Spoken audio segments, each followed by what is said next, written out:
Bwana Yesu asifiwe.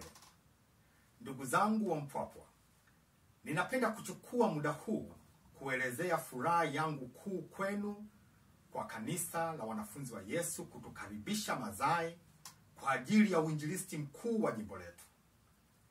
Hivyo namshukuru Mungu kwa kutupatia kibali mbele zake cha kutukutanisha hapo Mazae kwenye mkutano wetu wa kwanza tukiwa chini ya jimbo jipya la Episcopal Anglican Tanzania.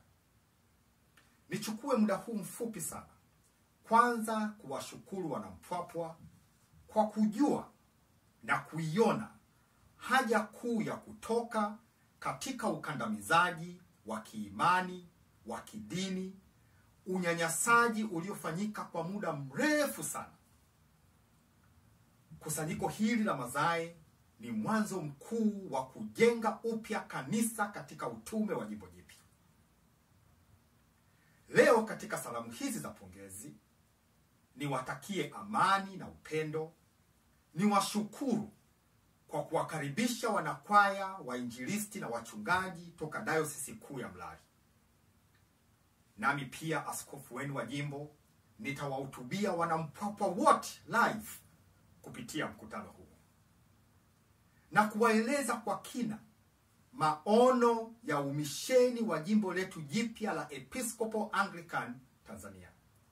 Maono ya maisha mapya ya baraka, furaha, amani, haki na maendeleo. Niwahakikishieni kuwa maisha ya jimbo letu jipya hayatakuwa kama maisha ya jimbo la Anglikana chini ya Dodoma. Na wala hatutaiga maisha yao kabisa. Kwa maana hatutaki mateso tena, hatutaki fadhaa tena, hatutaki dhuluma tena, hatutaki unyonge tena, hatutaki theolojia za kishenzi tena, hatutaki ujinga tena, hatutaki uoga wa kitumwa tena, hatutaki kutoa sadaka zozote ambazo hazina tija katika maisha yetu binafsi kama watoto wa Mungu. Hatutaki kuuziwa ubatizo wala sakramenti yoyote tena. Hivyo, hatutaki kuwa chini ya Dodoma tena.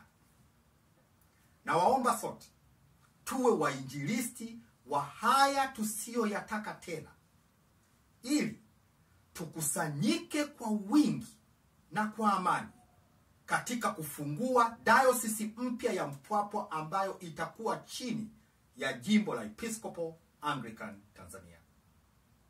Hivyo Jumapili hii itafanyika ibada rasmi ya kuwapokea wote watakaojiunga na jimbo jipya la Episcopal Anglican Tanzania, ambalo ni jimbo la Kianglikana lakini liko chini ya jimbo kuu la Marekani.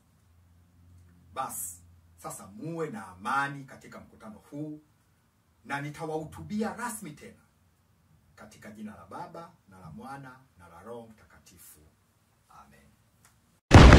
Episcopal Anglican Media, maisha yanayohubiri.